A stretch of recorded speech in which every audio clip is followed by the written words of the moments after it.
Blood pressure, जिसका दूसरा नाम हाइपरटेंशन।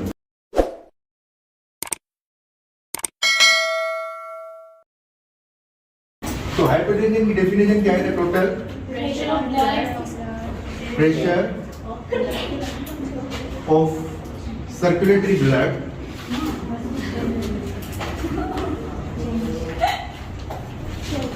strike against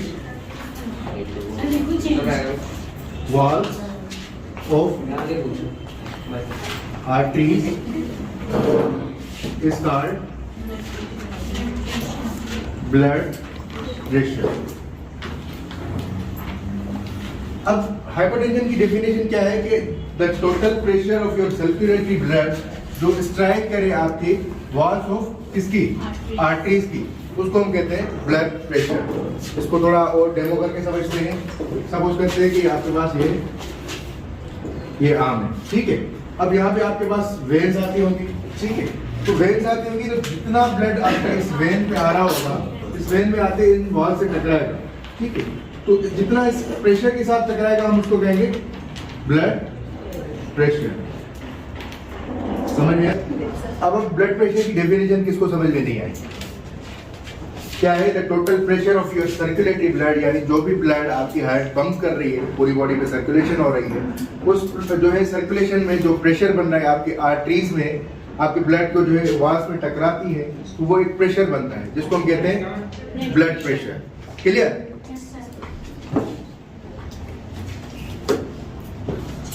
अब हम बात करते हैं कि हमारे पास नॉर्मल ब्लड प्रेशर कितनी वैल्यू होती है, ठीक है। सो नॉर्मल ब्लड प्रेशर, तो नॉर्मल ब्लड प्रेशर का वैल्यू हमारे पास कितनी होती है? 120/80 मिलीमीटर मर्क्यूरी, ये इसका यूनिट है, ठीक है। तो ये हमारे पास जो है नॉर्मल ब्लड प्रेशर की वैल्यू होती है। अगर किसी भी बंदे का ये ब्लड प्रेशर इतनी वैल्यू आती है तो हम क्या कहेंगे? उसका ब्लड प्रेशर नॉर्मल है, ठीक है। अब सपोज करते हैं कि ये 120/80 ये दो वैल्यूज, ये क्या है? 120/80 ये दो वैल्यूज है, एक नहीं है। तो ये क्या है? सपोज करते हैं कि हम 120 को हम कहते हैं कि सिस्टोलिक ब्लड प्रेशर, और 80 वाली जो है डायस्टोलिक ब्लड प्रेशर। अब हम बात करते हैं कि सिस्टोलिक और डायस्टोलिक ब्लड प्रेशर है क्या। तो सिस्टोलिक का मतलब है कि वो प्रेशर जब आपका heart pumps blood while contract. Systolic pressure वो प्रेशर जब आपका हार्ट जो है जोर से कॉन्ट्रैक्ट करेगा, पंप करेगा, और आपका ब्लड जो है पूरी आर्टरीज में जोर से भेजेगा, तो उसको हम क्या कहेंगे? Systolic blood pressure. तो आपके पास सिस्टोलिक ब्लड प्रेशर क्या है? 120। सबसे पहले वाली वैल्यू हम क्या कहेंगे कि सिस्टोलिक है। अब सिस्टोलिक का मेरे मतलब क्या बताया कि वो ब्लड प्रेशर जब आपका हार्ट जोर से कॉन्ट्रैक्ट करेगा, जब कॉन्ट्रैक्ट करेगा तो क्या होगा? आपकी आर्टरीज में जोर से ब्लड जाएगा, टकराता हुआ जाएगा, तो उसको हम क्या कहेंगे? सिस्टोलिक ब्लड प्रेशर, ठीक है। और हम अब दूसरी बात हमने क्या की कि दूसरी जो वैल्यू होती है उसको हम क्या कहते हैं? Diastolic blood pressure. तो डायस्टोलिक क्या होता है? Diastolic when heart become relax to fill, जब आपका हार्ट कॉन्ट्रैक्ट करने के बाद रिलैक्स करता है, रिलैक्स करने के बाद क्या करता है? उसमें फिलिंग होती है। जब आपका हार्ट रिलैक्स होता है तो क्या होगा? उसको हम क्या कहेंगे? डायस्टोलिक। तो सिस्टोलिक और डायस्टोलिक के मिलकर आपके पास ब्लड प्रेशर की वैल्यूज बनती है। सपोज करते हैं कि अगर किसी का ब्लड प्रेशर है 130/90, तो ये कौन सी वैल्यू होगी? सिस्टोलिक। सिस्टोलिक का क्या मतलब है? जब आपका हार्ट कॉन्ट्रैक्ट करे, कॉन्ट्रैक्ट करने के बाद जो प्रेशर से ब्लड आपकी आर्टरीज की वॉल से टकराता हुआ जाएगा, उसको हम क्या कहेंगे? Systolic blood pressure. डायस्टोलिक इसका जो है कौन सा होगा? 90। जब आपका हार्ट रिलैक्स होता है और जब उस हार्ट में फिलिंग होती है ब्लड की, तो उसको हम क्या कहेंगे? डायस्टोलिक। यहाँ तक क्लियर है जी? हमने कल बात की थी कि आपका हार्ट जो है एक रिदमिक कॉन्ट्रैक्शन और रिलैक्सेशन करता है। कॉन्ट्रैक्शन का क्या मतलब है? सिस्टोलिक। रिलैक्सेशन का क्या मतलब है? डायस्टोलिक। नॉर्मल ब्लड प्रेशर से जब भी ब्लड प्रेशर आपका बढ़ेगा तो सबसे पहले हम वैल्यूज की बात कर लेते हैं कि आपके पास कौन कौन सी स्टेजेस होती हैं ब्लड प्रेशर की। उसके बाद हम देखेंगे इसके जो है कॉजेज क्या है। तो सबसे पहले अगर हमने बात की कि नॉर्मल वैल्यू जो है आपकी कितनी है 120/80। तो अगर ये वैल्यू आपकी 120 से 129 तक आ जाए और ये 80 रहे, ठीक है, तो हम कहेंगे कि वो जो है एलिवेटेड हाइपरटेंशन की तरफ जा रहा है। हाइपरटेंशन की तरफ जा रहा है। हाइपरटेंशन का क्या मतलब है कि उसको ब्लड प्रेशर है नहीं पर ब्लड प्रेशर की तरफ जा रहा है, ठीक है। उसका ब्लड प्रेशर नॉर्मल से कितना है 120/129 और उसका डायस्टोलिक जो है वो 80 रहेगा, ठीक है। तो हम उस बंदे को क्या कहेंगे कि वो पेशेंट जो है नॉर्मल से थोड़ा एलिवेट जा रहा है, यानी हाइपरटेंशन की तरफ जा रहा है, ठीक है। तो अगर उसको अनट्रीट रखेंगे, सपोज करते हैं अगर एलिवेटेड हाइपरटेंशन को अनट्रीट रखेंगे तो आपके पास जो है ये कहलाएगा 130 से 149 और ये 80 से 81 से 89 तक ये चला जाएगा। अगर किसी का ब्लड वैल्यू जो है नॉर्मल से 130/149 के बीच में आ रही हो और डायस्टोलिक जो है 81 से 89 तक आ रही हो तो उसको हम क्या कहेंगे? Stage 1 hypertension. Stage 1 hypertension. अब क्या हुआ कि नॉर्मल वैल्यू से अगर उसकी वैल्यू थोड़ी बड़ी हुई आ रही थी तो एलिवेटेड यानी वो हाइपरटेंशन की तरफ जा रहा था, उसने उसको ट्रीट नहीं करवाया, छोड़ा, तो उसको जो है वो एलिवेटेड हाइपरटेंशन से स्टेज 1 में आ गया। यहाँ तक क्लियर है? Stage 1 hypertension. अच्छा, स्टेज 1 हाइपरटेंशन को अगर ट्रीट नहीं करेंगे तो आपके पास ये वैल्यू चली जाएंगी 150 से 160 तक और ये जो है आपके पास 90 से 99 तक मिलीमीटर मर्क्यूरी, ठीक है। तो स्टेज 1 को अगर आप अनट्रीट रखेंगे तो क्या होगा? आपके पास स्टेज 2 हाइपरटेंशन, जैसे कि हमने पढ़ा था माइल्ड, मॉडरेट और सीवियर, ठीक है। इसी तरीके से स्टेज 1 हाइपरटेंशन, स्टेज 2 हाइपरटेंशन, और अगर इसको भी आप अनट्रीटेड रखेंगे तो एक हाई वैल्यू आती है 161 से 180 तक और ये जो है आपके पास 108 से 120 तक। तो अगर ये वैल्यू आए तो उसको कहेंगे हम सीवियर हाइपरटेंशन है। स्टेज 3 हाइपरटेंशन, स्टेज 3 हाइपरटेंशन जिसको हम कहते हैं कि सीवियर हाइपरटेंशन, ठीक है। यहाँ तक ये वैल्यू समझ में आ गई? सर ये जो आपने माइल्ड मॉडरेट रखा था मतलब इसको उसी से कंसीडर किया जाता है कि स्टेज 1 है, स्टेज 2 है, स्टेज 3 है, क्लियर।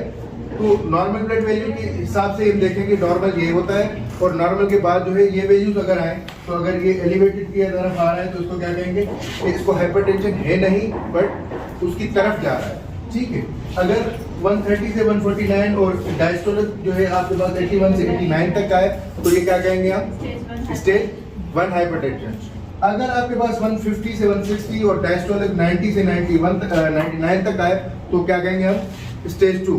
अच्छा, स्टेज 2 कब आती है? जब आप स्टेज 1 को अनट्रीट रखते हैं, ठीक है।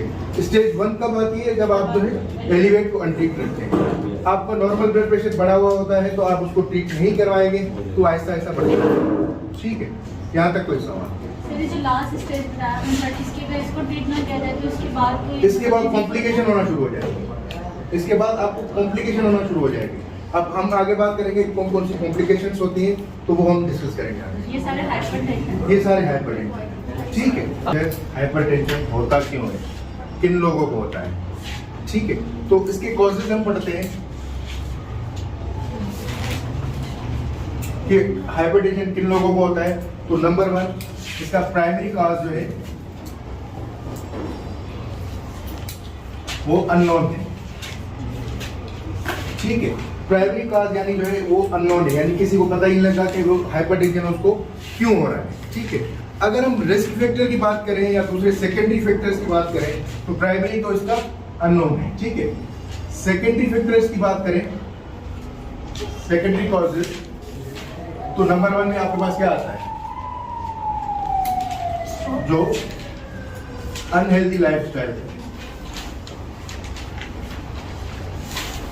अनहेल्दी लाइफस्टाइल का क्या मतलब है कि वो खाए और वहीं पे देखे, मूवीज देखे, चाय के कप वो कुप्पे ठूसे, फिर सो जाए, फिर उठता है, वही सेम रूटीन घर में, ठीक है। तो ना उसकी कोई एक्सरसाइज, ना उसका कोई काम, खाए पिए मूवी देखे और बस उसकी लाइफ ही है, तो उसको क्या होगा? हाइपरटेंशन भी हो सकता है और भी कई बीमारियां हो सकती है, पर हम जो है हाइपरटेंशन का कोर्स देख रहे हैं तो हम हाइपरटेंशन में ही हाईलाइट करते हैं, ठीक है। तो अनहेल्दी लाइफस्टाइल। दूसरा जो है साल्ट का इंटेक बहुत ज्यादा करें। साल्ट, नमक। अपने खाने में जो कुछ लोग जो है नमक बहुत ही ज्यादा खाते हैं, या वो लोग जो कि बाहर ढाबे की खाते हैं, या वो आप जो है समोसे खाते हैं, 25 का एक लोगे 4, तो उनमें क्या होता है कि नमक ज्यादा होता है, बट वो इस तरह से बने होते हैं आपको इतना फील नहीं होता, ठीक है। और इन समोसे के साथ आपके पास जो है चटनी, वो चटनी ऐसी होती, आपने वो देखी कि वो ऑरेंज कलर वाली चटनी, वो कितनी, हाँ। तो हम क्या करते हैं, 4 समोसे उस गरम गरम वो चटनी में डुबो कर इतने मजे ले लेकर खाते हैं, इतने मजे लेकर खाते हैं, तो उससे क्या होगा? साल्ट तो इंटेक बढ़ता है, तो आपके पास साल्ट का इंटेक ज्यादा करेंगे तो हाइपरटेंशन बढ़ेगा। तीसरा, चेन स्मोकर, चेन स्मोकर जो डंडे पीते हैं डेली, एक पैकेट सिगरेट का, कूल लगने के लिए, क्या है? कूल लगने के लिए। तो अगेन आप अगर स्मोकिंग करेंगे तो smoking will lead to hypertension, ठीक है। स्मोकिंग के साथ अगर आप जो है वो कैफीन,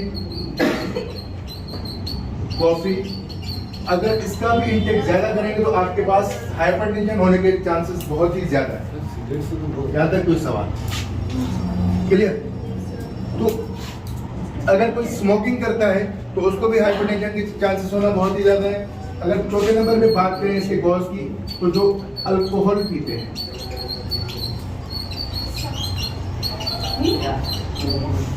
अल्कोहल, जो ज्यादा अल्कोहल पीते हैं, बियर या जो शराब जो होती है, वो क्या करती है, वो will lead to multiple diseases.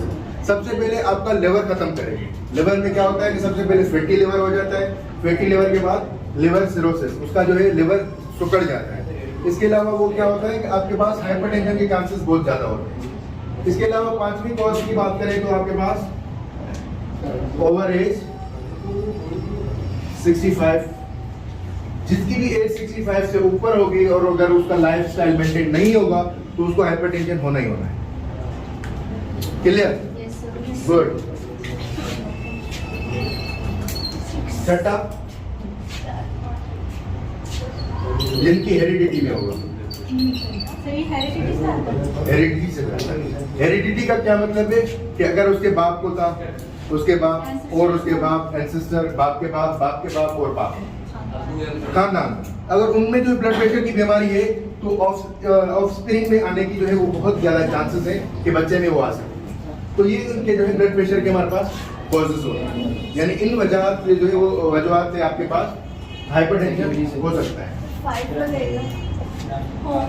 5 over as, यानी जो लोग 65 से ऊपर की एज के होते हैं उनको हाइपरटेंशन होने के बहुत ज्यादा चांसेस होते हैं। क्लियर? अच्छा, जिन लोगों को स्ट्रेस होता है तो यंग एज में भी आप देखेंगे 25-30 तक उनको सीवियर हाइपरटेंशन होता है। तो स्ट्रेस जो है बहुत ही स्ट्रॉन्ग जो है ये कॉज है कि आपको हाइपरटेंशन करवा सकता है। और आजकल आपके पास जो है हर दूसरे बंदे को स्ट्रेस तो बहुत ज्यादा है, ठीक है। किसी को स्टडी के लेवल पे स्ट्रेस है, किसी को कुछ लेवल पे स्ट्रेस है, किसी को कुछ लेवल पे स्ट्रेस है, बट स्ट्रेस तो है। तो कंटिन्यू स्ट्रेस में रहने के बाद जो है you will lead to hypertension, ठीक है। तो ये 7वां कॉज कर रहे हैं कि अगर जिनको हाइपरटेंशन होता है तो उनको होता क्या है, सिम्टम्स क्या आते हैं?